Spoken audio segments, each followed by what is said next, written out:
अस्सलामु अलैकुम वरहमतुल्लाहि वबरकातुहू। बाबुलेन में आप सभी का इस्तकबाल है।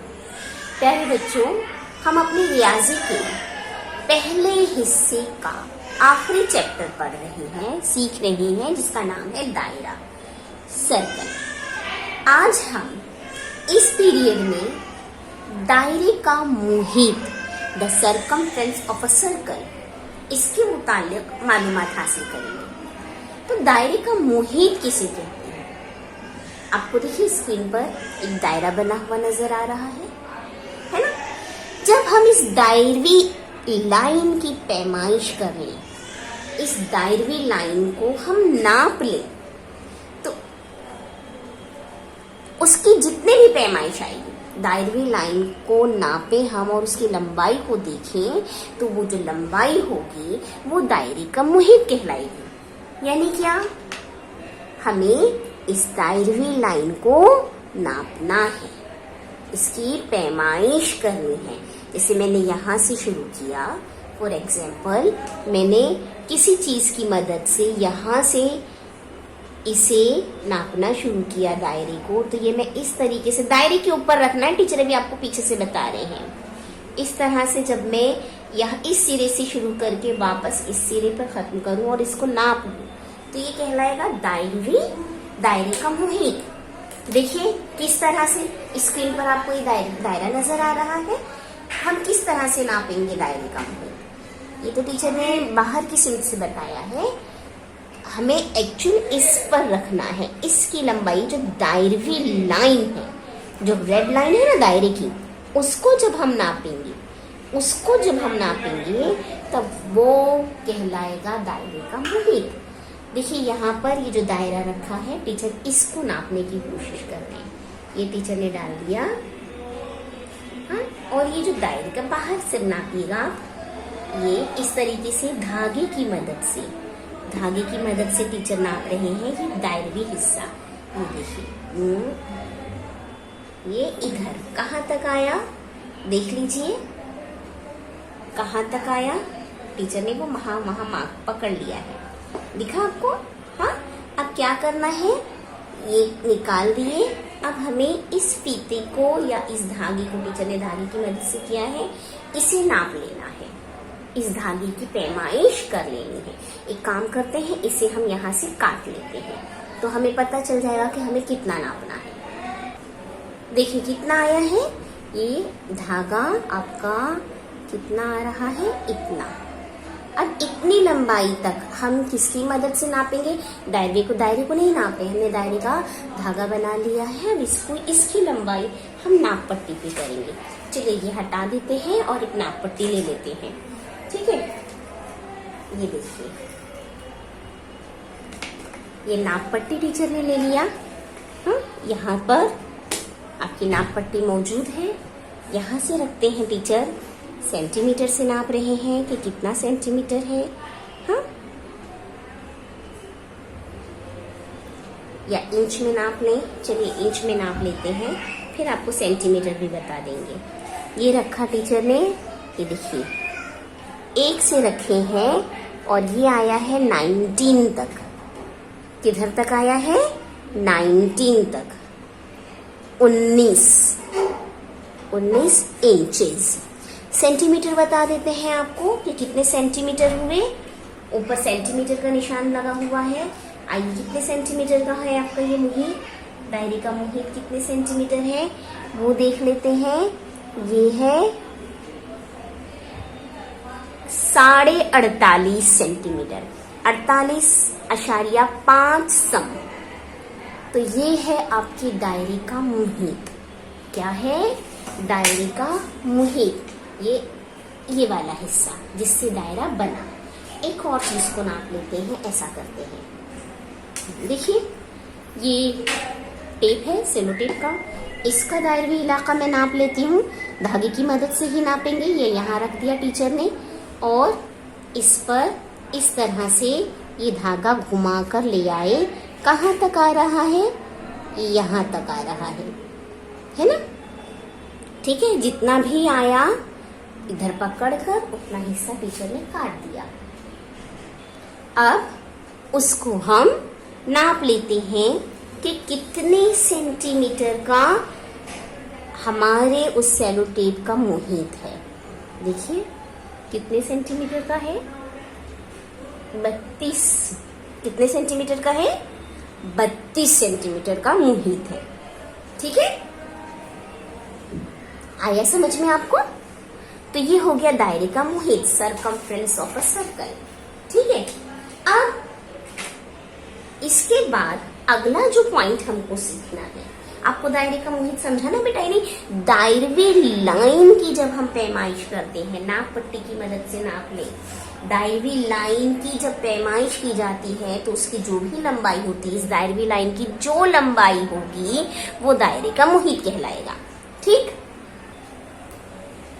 आखिरी नुक्ता है इस चैप्टर का, दायरे का cos, an arc of a circle. Cos किसे कहते हैं? सबको दायरा किसे कहते हैं मालूम है ना?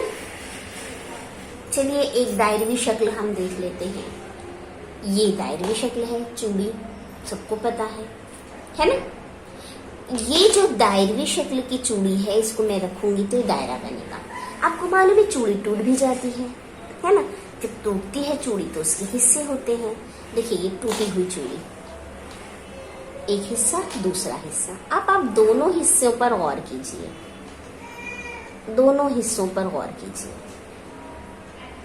ये देखिए, ये देखिए, दो हिस्से हैं। दोनों हिस्से किस सूरत में नजर आ रहे हैं? कमान की शक्ल में नजर आ रहे हैं।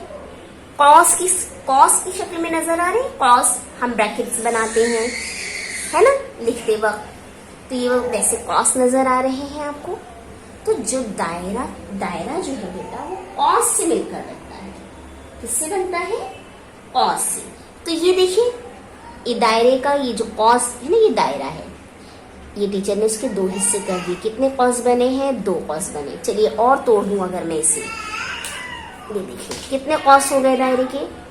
ये आपकी एक चूड़ी है, ये एक कॉस, दूसरा कॉस, तीसरा कॉस दिखाई दिया। हर हिस्सा क्या कहलाएगा? कॉस कहलाएगा। क्या कहलाएगा? कॉस कहलाएगा। समझ में आ रहा है? सबको समझा कॉस यानी क्या? दायरे के जो टुकड़े हो रहे हैं, जो दायरवी हिस्सा निकल रहा है ना, दायरवी लाइन निकल रही है, उसे हम कहते हैं कॉस। तो बेटा ये तो हमने आपको चूड़ी के तहत बताया कि भाई कॉस कैसे बनता है, दायरे का कॉस किसे कहते हैं, है ना। अब हम ये देखेंगे कि शक्ल में दायरे का कॉस कैसे बनाया जाता है। कि दायरे का मुहित तभी हमने देखा, दायरे का कॉस शक्ल में हम इसको कैसे दिखाते हैं। देखिए दायरा बना है, दायरे पर टीचर 2 नुकात ले रहे हैं। यहाँ ले लिए हैं नुक्ता P और यहाँ ले लिया है टीचर ने नुक्ता Q। अब इस नुक्ता P और इस नुक्ता Q, ये दोनों नुकात जो है PQ, इनकी वजह से दायरा देखो कितने कॉस में तकसीम हो गया। ये एक वाला ये हिस्सा, ये वाला हिस्सा, है ना, और ये वाला हिस्सा। कितने कॉस बन गए हैं बेटे? 2 कॉस बन गए हैं, 2 कॉस बन गए हैं, है ना। तो ये हर हिस्सा दायरे का कॉस कहलाएगा। अब दोनों कॉस जो बन रहे हैं, कॉस का नाम हमको लिखना है कि भाई इसमें जो कॉस बने हैं वो कैसे बने हैं। तो देखिए कॉस PQ, क्या बना है? Cos PQ। अब यहाँ पर जो 2 कॉस बने हैं, टीचर ने आपसे कहा कॉस PQ, तो ये PQ, ये कॉस हो सकता है और ये भी हो सकता है PQ। अब टीचर ने आपसे कहा कि इस दायरे में आप कॉस PQ दिखाइए। आप कौन सा कॉस बताएंगे? ये कॉस बताएंगे या ये कॉस बताएंगे? यानी सिर्फ हम अगर 2 हरफी नाम लिखें तो वाज़ेह नहीं होता कि कौन सा कॉस मतलूब है, किस कॉस के मुतालिक आपसे पूछा गया है। तो इस वजह से हम दो हरफी नाम न देते हुए दरमियान में एक एक हर्फ और लगा देंगे।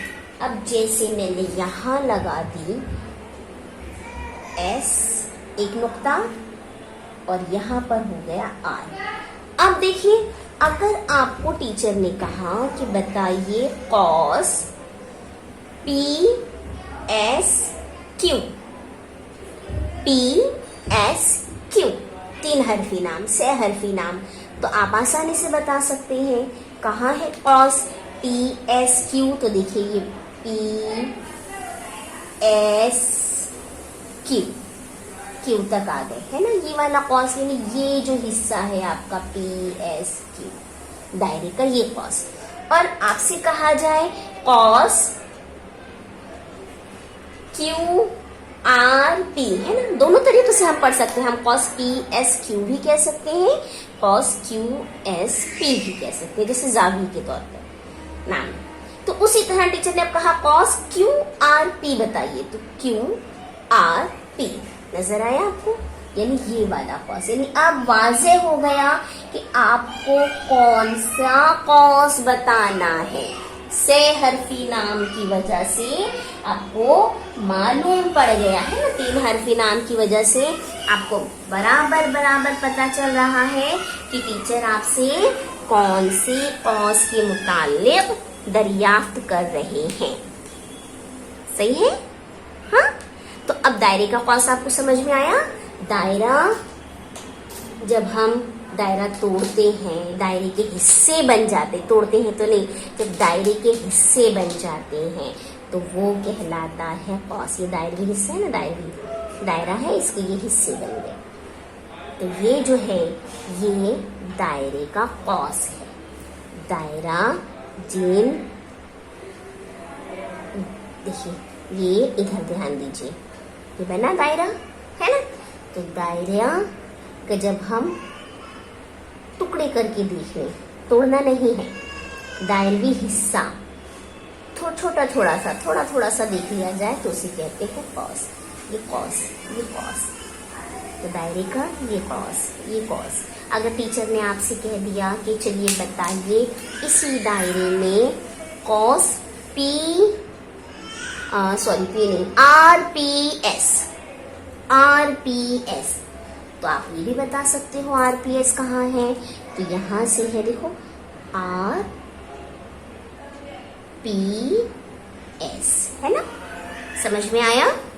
तो तीन हरफी नाम लिखना है हमें, से हरफी नाम लिखना है। तो हमने अभी क्या सीखा, दायरे का मुहित, दायरवी लाइन को, अगर हम दायरवी लाइन की हम पैमाइश कर लेते हैं, नाम लंबाई नाप लेते हैं, तो वो क्या है, दायरे का मुहित है।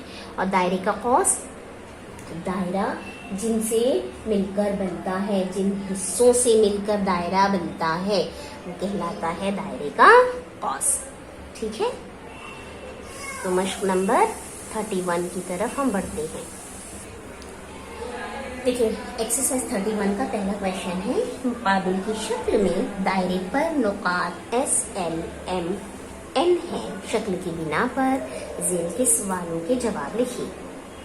शक्ल देख लीजिए, है ना, एस एल एम एन, ये तमाम नुकात हमें कहाँ नजर आ रहे हैं, दायरे पर वाक़ है।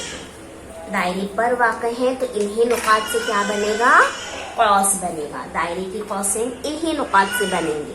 ठीक है, तो अब हमें सवाल के जवाब लिखने हैं। नंबर पहला क्वेश्चन है, उन कौसों के नाम लिखिए जिनके सिरे एस और एम हैं। एस और एम, एस और एम देखो और उस कौस का नाम लिखो किसके सिरे पर मौजूद है। तो जवाब देखिए आपका, कौस एस एल एम, से हरफी नाम देना है ना, तीन हरफ, एस एल एम, ये एक कौस हो गया। इसी तरह से आपको देखिए नीचे भी कौस नजर आ रहा है, एस एम से ये वाला कौस भी दिखाई देता है ना, तो वो कौन सा कौस है, कौस एस एन एम। आसान है लिखना कौस का नाम, हो गया दो कौस। अगला क्वेश्चन है इसी मश्क के पहले सवाल का दूसरा ज़िमनी सवाल है, जिन कौसों के सिरे एल और एन है उन कौसों के नाम लिखिए। एल और एन, देखिए एल और एन कहाँ नजर आ रहा है आपको शक्ल में, एल एन है ना, ये सिरे हैं। तो कौन सा कौस बन रहा है, ये वाला कौस है ना। कौन सा कौस है, एल एस एन। तो पहला कौस हो गया, जवाब में हमने लिखा कौस एल एस एन। और एक कौस है, देखिए कौस एल एन। एल एन का ये वहां यहाँ पर भी है, हमको नजर आ रहा है ना। कौन सा कौस है, एल एम एन, कौस एल एम एन। आया समझ में, ठीक है। दूसरा क्वेश्चन देखते हैं। दूसरा क्वेश्चन है, मुकाबिल में दी हुई दायरे की शक्ल में नुकात ए बी सी और डी से बनने वाले कौसों के नाम लिखिए। देखिए कितने कौस हैं, आपको इन नुकात के जरिए जो कौस बन रहे हैं सिर्फ उसके नाम लिखना है, आपको जो जो समझ में आता है। देखिए जैसे मैंने लिया पहले कौस ए बी सी, ये वाला कौस है ना, ए बी सी। और कौस कौन सा है इसी के साथ, देखिए दायरा मुकम्मल होने के लिए हमें और कौन सा कौस चाहिए, तो कौस A D C, A D C. दो कौस हो गए। और कौस बनते हैं, टीचर ने भी कौस ए बी सी लिखा। अब और भी कौस आते हैं क्या, देखिए कौस डी ए बी, ये अख्तितामी नुकात ले लेते हैं, कौस डी ए बी। तो दायरा किसके साथ मुकम्मल हो रहा है, डी बी किसका इख्तितामी नुक्ता है, और कौस बी सी डी का है ना, कौस बी सी डी। तो आप इस तरह लिख सकते हैं। आपको जो कौस के नाम तीन हरफी नाम लिखना है, तो इस तरीके से आप 3 हरफी नाम लिखकर कौस के नाम मुकम्मल करेंगे, ठीक है। आइए तीसरा देखते हैं। तीसरा क्वेश्चन है, मुकाबिल में दी हुई दायरे की शक्ल में पी क्यू आर एस और टी नुक्तों से बनने वाले कौसों के नाम लिखिए, ठीक है। अब हमको कौसों के नाम लिखना है, इन नुकात से जो कौस बन रहे हैं। चलिए देखते हैं। तो पहला ले लेते हैं, से हरफी लिखना है बेटा, पी क्यू आर, कौस पी क्यू आर। इसके साथ हम कौन सा ले लेंगे, तो कौस पी एस आर, कौस P S R, P S R. जरूरी नहीं है कि हम टी लें, क्योंकि दो नुकात है ना हमारे पास यहाँ पर, और मैंने ये पूरा सर्कल लिया है, ये पूरा सेमी सर्कल ले लिया है। इतना दायरवी इलाका, इतना कौस, इतना बड़ा कौस लिया है, जहां पर हमें 2 नुकात मस्जिद मिल रहे हैं।